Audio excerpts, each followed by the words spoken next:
There's a stack of different wild habitats here that are perfect for American and Morlet crocodiles.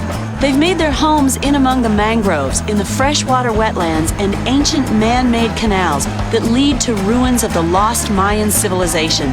There are hundreds of ruins around here, and this one reveres the crocodile. Oh, what a little river! Have a go at this.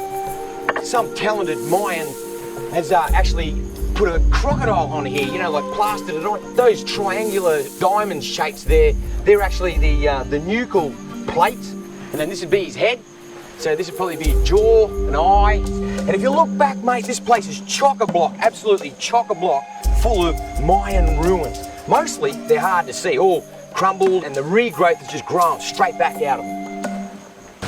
This incredibly constructed system of canals was built 1,000 years before the first Europeans set foot in the Americas. They're great for the crocs to expand their territory and jam-packed full of nesting sites. Oh, what a classic. Have a look at this. Perfect slide, look at that. Belly mark going all the way along here, feet marks clawing her way up to this. She's building a nest. She's clawed up the mud, bent over the swordgrass, and she's gone all the way around, flicking it up, using the mud, all of the debris and the leaf litter around here to build herself a nest. What? What a great chunk of country for crocodiles. Space, nesting sites, and food sources everywhere. The area is full of all kinds of wildlife, including one of Mexico's most venomous reptiles. How's that? You hear that? You left it to the last minute, young fella.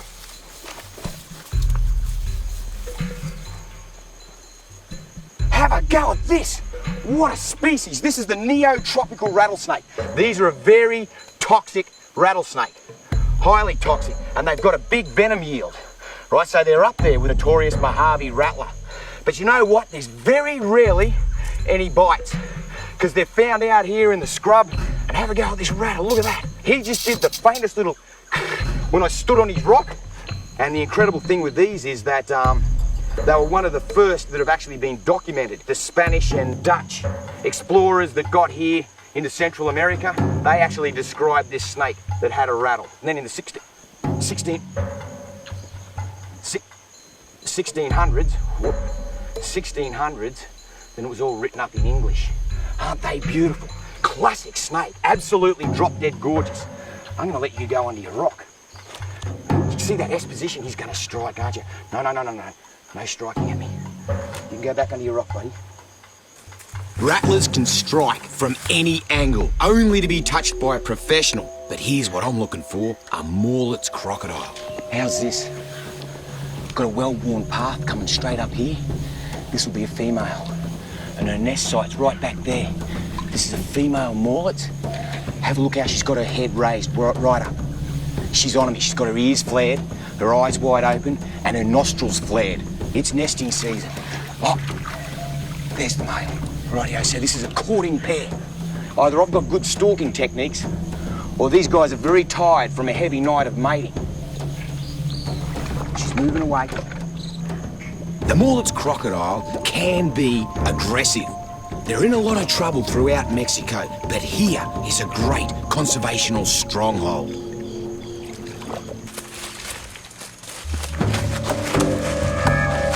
Beautiful snake. Have a go at this. Get him out in the sun here. Look at this. Look. Hey, you're all right, mate. This is the tiger tree snake. You're out here shedding your skin, aren't you, pretty snake? Look at this. It'll come off in beautiful big slabs. Must feel great, too, to a snake to have a skin shed, because the snake's not exactly fighting it. It's kind of loving it. Bang. Look at that. How's that? Hey, hang on. Hang on, buddy, hang on. Now, have a look at this. What a spectacular snake, how's that? So that'll put him around about 7 foot. Beautiful snake. Have a look at the body structure on him too. When you see his head, it's there that you can see why they call him a tiger tree snake. Now see how he's opening up his mouth and he's got his... Hang on. No biting now. And he's laterally compressing... Getting upset. Laterally compressing his throat there. You can see he's puffing it right up. That's a sign of, hey. Don't be mucking with me or I'm going to bite you. But you know, given that these snakes are really quick moving and are known to bite quite repetitively, I think he's enjoyed the fact that I've helped him take that skin off. Is it good? Is it good? They actually peel, they start the peel at their nose. Whoa, whoa, whoa, whoa, whoa. Doesn't like any movement around his head there. Beautiful snake. There you go, bud. What a fabulous location for wildlife. And there's one incredible bonus coming Steve's way.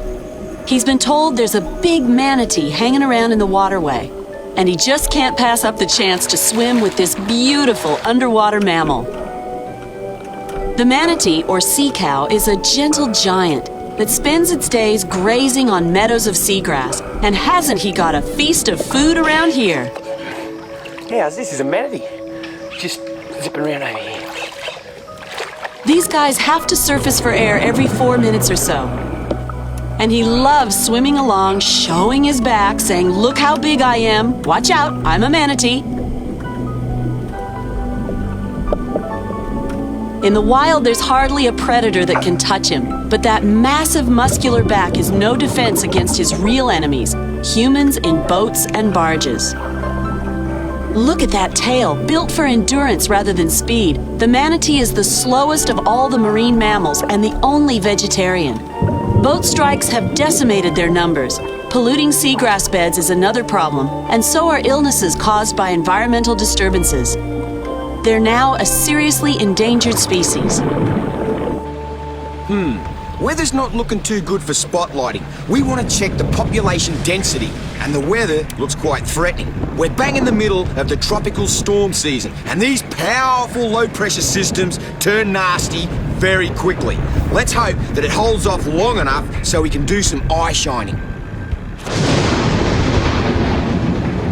What an amazing show of force. I just love a good thunderstorm, and so do the crocodiles. As long as it doesn't rain heavily, we'll be okay. We'll keep moving through the network of canals, checking for crocodile numbers, their densities, and the proportions of different sizes. What an incredible display of power. How's this? It's just starting to bucket down. That's great. And the lightning, how is that for lightning? Woohoo! It's just going off. Great for the crocodiles, you know. When these big storms start rolling across, the lightning, the thunder, it gets the crocodiles so stimulated they just start mating.